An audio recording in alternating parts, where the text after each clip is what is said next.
Assalamualaikum all, welcome to my YouTube channel Physics Expert. Today's our topic is Introduction to Physics. Students को physics से related बहुत ज़्यादा fair है, एक बहुत ज़्यादा प्रॉब्लम है कि फ़िज़िक्स एक बहुत ज़्यादा फेयर फैक्टर देता है, जबकि मैं आपको बताऊं ये बहुत ज़्यादा स्कोर गेनिंग सब्जेक्ट है। In classes of 9, 10th, first year, second year physics को बहुत बड़ा कह लें एक मुश्किल सब्जेक्ट समझा जाता है, जिसमें बच्चे जो हैं वो इतनी ज़्यादा मेहनत नहीं करते। और सबसे बड़ी बात है कि बच्चे इसे सिर्फ क्रैमिंग सिस्टम को लेके समझते हैं, बस रट्टा लगाते हैं, लेकिन अदरवाइज़ ये रट्टे से ज़्यादा मैं कहती हूँ एक्सपेरिमेंट है। और वैसे भी फ़िज़िक्स जितना एक्टिविटी बेस्ड लर्निंग सब्जेक्ट है, हमें उसे उतना ही एक्टिविटी बेस्ड लर्निंग के थ्रू समझाना और पढ़ाना चाहिए। इसलिए मेरा आज का टॉपिक है इंट्रोडक्शन टू फ़िज़िक्स। यहाँ पे सबसे पहले मैंने एस को डिस्कस किया है। एस का मतलब ये है कि student learning outcomes. Basically student learning outcomes इसलिए कि हम आज के टॉपिक से जो है वो स्टूडेंट्स क्या सीखेंगे, क्या समझ आएगी उन्हें। So students will be able to learn and describe the crucial rule of physics in science, technology and society. Now, so starting from the general introduction that man has always been inspired by the wonders of the nature. General introduction में हम इस तरह से कह सकते हैं कि हर इंसान कोई ना कोई एक नया से नया चीज़ के बारे में सोचता है, उसको देखता है, उसे समझता है, और वो हर चीज़ को एक्सप्लोर करना चाहता है। वो देखना चाहता है कि इंसान कि ये नेचर में चीज़ किस तरह से आई, क्यों आई, और क्या बनाने वाला कौन है, ये सब कुछ, ये सारी चीज़ों के बारे में वो सोचता है। इसके साथ साथ अगर हम देखें तो basically he always been curious to know the secrets of curious to know the secrets of the nature, reminded in search of truth and reality. यही बात है कि इंसान नई से नई चीज़ के बारे में सोचता है, उसको जानने के लिए कोशिश करता है, मेहनत करता है, और उसके बारे में वो देखता है कि कहाँ और किस हद तक सही है। इसके बारे में अगर हम बात करें मज़ीद, अगर जनरल इंट्रोडक्शन देख लें साइंस के लिहाज से, तो he observes various phenomena and tricks to find their answers by logical reasoning. और अब अगर हम पहले ज़माने की बात करें तो हमारे बड़ों ने भी बहुत ज़्यादा मेहनत की है इन सारी चीज़ों को देखने के लिए। अगर हम अपने साइंस से रिलेटेड बात करें तो न्यूटन ने, आइंस्टाइन ने, और बहुत से साइंटिस्ट हैं जिन्होंने साइंस को लेके, फिज़िक्स को लेके वर्कआउट किया। Then now the question raises here that what is science.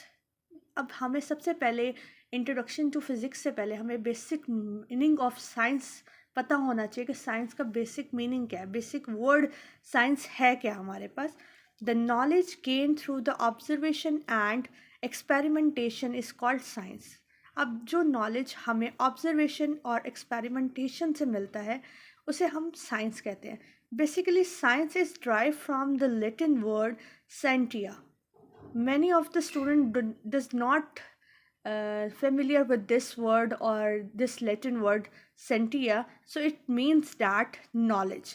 Basically science is, in shorter word, or I can say that is a knowledge gained through observation and experimentation. जब तक हम कोई observation नहीं करते या हम experiment नहीं करते, हमें साइंस का आइडिया नहीं हो सकता। आपको पता है फिज़िक्स भी एक्सपेरिमेंटेशन है, केमिस्ट्री भी एक्सपेरिमेंटेशन है, बायो भी है।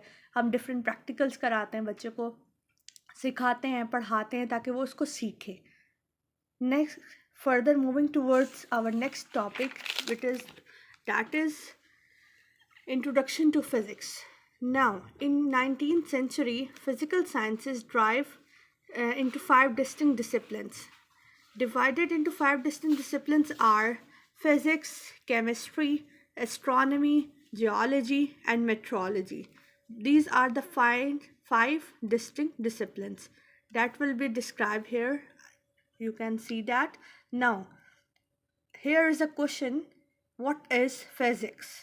Physics is the branch of science that deals with the study of matter, energy, and their interaction. Basically in simple words we can say that physics जो है वो science की एक ब्रांच है जिसमें हम लोग मैटर को, एनर्जी को और इसके इंटरेक्शन को देखते हैं। किस तरह से फ़िज़िक्स हमारे लिए बहुत ज़्यादा कह सकते हैं कि डेली लाइफ में यूजेबल है। हम कहाँ कहाँ फ़िज़िक्स को यूज़ कर सकते हैं, कहाँ कहाँ हम फ़िज़िक्स को देख सकते हैं, जो चीज़ों के बारे में हमें आइडिया पता चल सके। फर्दर देखा जाए तो laws of physics and its principle help us to understand the nature. Laws of physics like Newton laws of physics, equation of motions और many laws of physics and their principle, हमें ये सब जो principal हैं Newton के, Einstein की theory है, ये सब हमें हेल्प आउट करते हैं कि हम नेचर को अंडरस्टैंड करें। Then most of the technologies of our modern society throughout the world our related to physics. बहुत सी ज़्यादा टेक्नोलॉजीज़ हैं जिसमें हमने एडवांसमेंट हासिल कर ली है, तो हम सब ये सब किस वजह से है? ये फ़िज़िक्स की वजह से, साइंस की वजह से।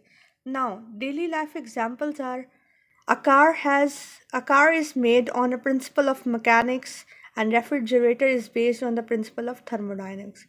Basically there are many different examples which is related to our daily life examples of physics, like aeroplane, like vacuum cleaner, like car, like refrigerator और many other appliances. तो बेसिकली इंट्रोडक्शन टू फिज़िक्स का हमारा motive ये था कि आप लोगों को एक इससे भी पहले कि आपको एक जनरल इंफॉर्मेशन का आइडिया हो सके, देन आपको पता चल सके कि साइंस क्या है, जो आपको मैंने बताया कि this is the knowledge gain through observation and experimentation. Then it is derived from Latin word scientia. Now the physics is the branch of science and that deals with the study of matter, energy and their interaction. So आज के आपने इस lecture से दो बातों को सीखा है। एक, आपको साइंस का आइडिया हुआ, एक उसकी जनरल इंफॉर्मेशन का आइडिया हुआ, एंड थर्डली आपको फ़िज़िक्स की टर्म का पता चला, और इसके साथ साथ आपको फ़िज़िक्स की डेली लाइफ का पता चला कि डेली लाइफ में फ़िज़िक्स की एप्लीकेशन कहाँ कहाँ है। Hope you like my video. Please share, subscribe and comment on my first video and please press the bell icon as well. जैसे जैसे मैं न्यू वीडियोज़ अपलोड करूँगी ताकि आपको वो उसकी नोटिफिकेशन मिलती रहे और आप उसी तरह उसको लाइक, शेयर एंड सब्सक्राइब करते रहें। Thank you so much. अल्लाह हाफ़िज़।